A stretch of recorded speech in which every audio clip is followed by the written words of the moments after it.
All right, now to give us more perspective in terms of what is happening at this moment and how things are likely to get worse here, we're being joined by Dr. Kivrat Jangid, who is currently the visiting faculty at the Ben Gurion University in Israel, and he's also an associate professor and director of Center for Israeli Studies at the O.P. Jindal Global University, and he's joining us live from Tel Aviv at this moment.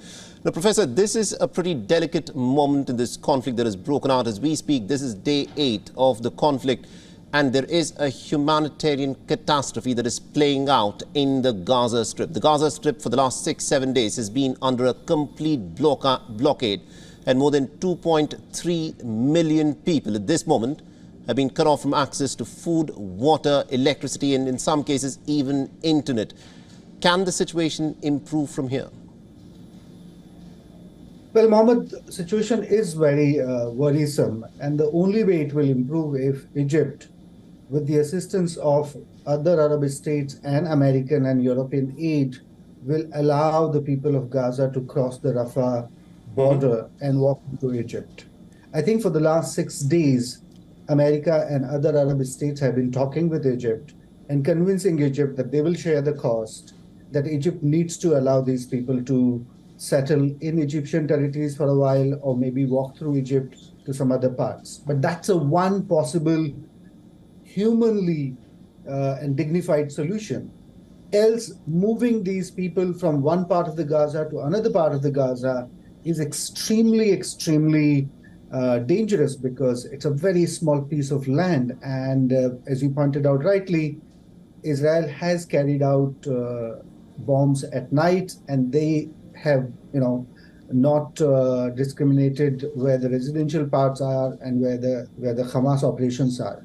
Now, here also it's very important that Hamas for decades has operated from the thick, dense residential areas. In fact, some of the times when Hamas operations were caught, their rocket launchers were caught from the schools that are run by the United Nations and the aid agencies.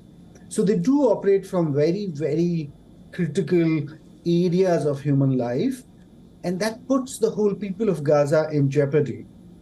Right. So I think this time Israel will take no excuse and take no blame for the collateral damage that's going to happen, particularly after what happened to Israel. I think Israel feels that it doesn't have to now abide by any laws of the international conventions. Dr. Jangid, when Israel behaves in this manner, it's pretty dangerous. And also what we've been witnessing is collective punishment of the people of Gaza.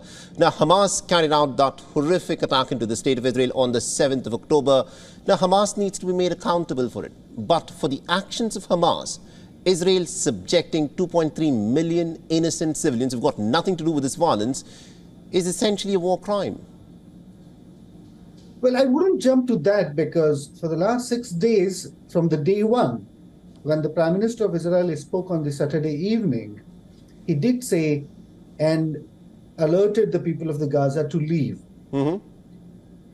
Second day, when he spoke again, he alerted the people to leave Gaza as soon as we can. But can they leave Gaza? Is there a possibility that these people who are caught up in this crisis, is there even a place where they can actually go? Many are saying that this reminds them of the experience of their grandfathers and grandmothers who lived through the Nakba, where they were expelled from their homes. And many of them are saying that this feels like a rerun of that all over again.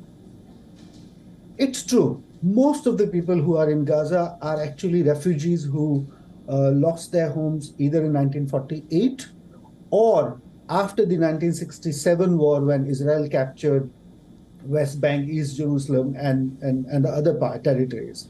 It is a fact that Palestinians are the victims here. But I think in the historical context of the conflict, I often think of what Edward Said said, that the Palestinians are the victims of the victims.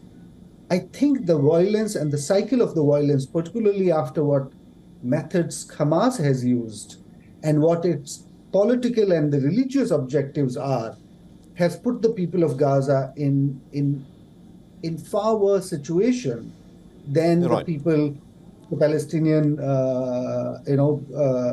community in West Bank.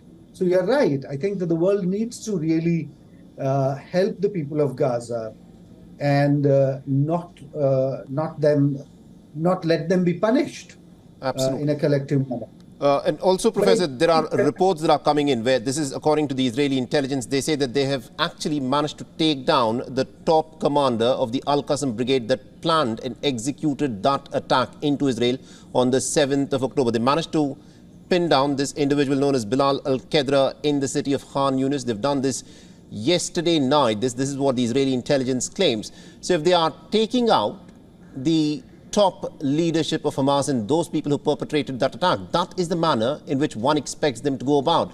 But collective punishment of the people of Palestine is not the strategy that one hopes would be employed.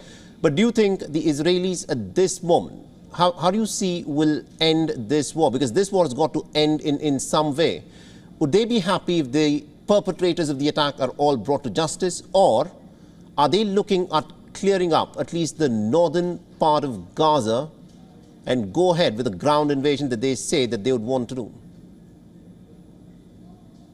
That's actually the goal. If we look at the statement of Israel to Egypt 4 days back, they told officially Egyptian state that we are going to be in Gaza for months.